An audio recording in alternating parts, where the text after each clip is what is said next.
বাইরে প্রচণ্ড বৃষ্টি হচ্ছে, এদিকে চেরির পেয়েছে হিসু, ও যাবে হিসু করতে, তাই বসে রয়েছে।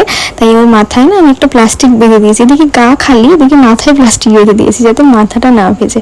আর এই বাচ্চাটাকে যে দেখতে পাচ্ছ, এই হচ্ছে আমি পড়াতে যাই যেখানে, তার ওখানে থাকে আর কি। তো ও আমাকে চিনে গেছে, রোজ ওকে আমি অল্প অল্প একটু আদর করি, তাই জন্য চিনে গেছে। তো ঘুগনি দিয়ে ফুচকা, এটা আমি অনেক বাইরের স্টেটগুলোতেই দেখেছি ভিডিওসে, কিন্তু আমাদের এখানে আমি ঠিক সেভাবে দেখিনি কখনো খেতে, হয়তো আছে বাট আমি নিজে কোনোদিনও খাইনি। আর আমার আশেপাশে যে যে জায়গাগুলোতে আমি ফুচকা খেয়েছি সেই জায়গাগুলোতে ঘুগনি দিয়ে ফুচকা সেভাবে আমি কখনো দেখিনি। আলু দিয়ে ফুচকাটাই আমাদের এখানে বেশি ফেমাস। তো কিছুদিন ধরে না আমার ইউটিউবের সাজেশনে ঘুগনি দিয়ে ফুচকা খাওয়ার ভিডিওসগুলো খুব আসছে।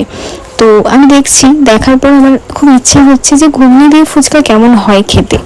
তো মাকে আমি বললাম একদিন তুমি ঘুগনি বানাও, তাহলে আমি ফুচকা কিনে আনবো বাইরে থেকে। তো ঘুগনি দিয়ে ফুচকা আমি খেয়ে দেখতে চাই কেমন টেস্ট লাগে। তো অনেকদিন আগেই বলেছিলাম, কিন্তু মা সময় পায়নি, তাই করে ওঠা হচ্ছিল না। তাই আজকে আমি ভেবেছি সকাল সকাল পড়িয়ে আসবো, এসে ফুচকা কিনে আনবো আর ঘুগনি ফুচকা খাবো। অন্যদিন বাড়ি ফিরতে ফিরতে 9টা বেজে যায়, সেই জায়গায় আজকে তাড়াতাড়ি এসে, তাও তাড়াতাড়ি বলতে 8টার সময়, কারণ অন্যদিন 9টা বাজে, সেই জায়গায় আমি 8টায় এসেছি, 1 ঘন্টা আগে। তো এসে তো ওখানে আমি যেখানে পড়াতে গেছিলাম সেখানে আমাকে চাউমিন খেতে দিয়েছিল।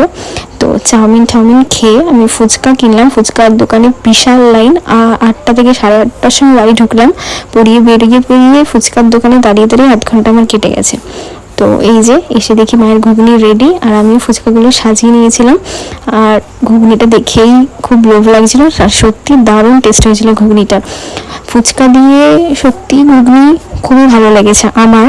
জানি না দোকানে বা ফুচকা স্টলগুলোতে কীরকম ঘুগনি বানায় আমি ঠিক জানি না, ওগুলোর টেস্ট কেমন লাগবে খেতে, বাট বাড়ির ঘুগনি দিয়ে ফুচকা খেতে আমার তো খুব দারুণই লেগেছে। আর এতটা ঘুগনি দেখছো মা একেবারেই বানিয়ে নিয়েছে, মারা রাতে রুটি দিয়ে ঘুগনি খাবে সেই কারণে। আর এখানে মাকে আমি ফার্স্টে দিচ্ছি টেস্ট করার জন্য। তো মায়েরও খুব ভালো লেগেছে আর আমারও খুব ভালো লেগেছে। ফার্স্টে আমি আলু দিয়ে ঘুগনি দিয়ে খেয়ে দেখলাম কেমন লাগে, আলু দিয়ে ঘুগনি দিয়ে জলে ডুবিয়ে। তারপরে আমি খেলাম কি শুধু ঘুগনি, মানে আলু আমি দিইনি, শুধু ঘুগনি দিয়ে খেয়ে দেখলাম যে কেমন লাগে। সেটাও দেখলাম বেশ ভালোই টেস্ট লাগছে, বাট আলু দিয়ে তারপরে ঘুগনি দিলে সেটার টেস্ট একটু বেশি ভালো আর কি, বেশি টেস্টি লাগছে। তো আলু দিয়ে ঘুগনি দিয়েটাই বেটার খাওয়া শুধু ঘুগনি দিয়ে খাওয়ার থেকে।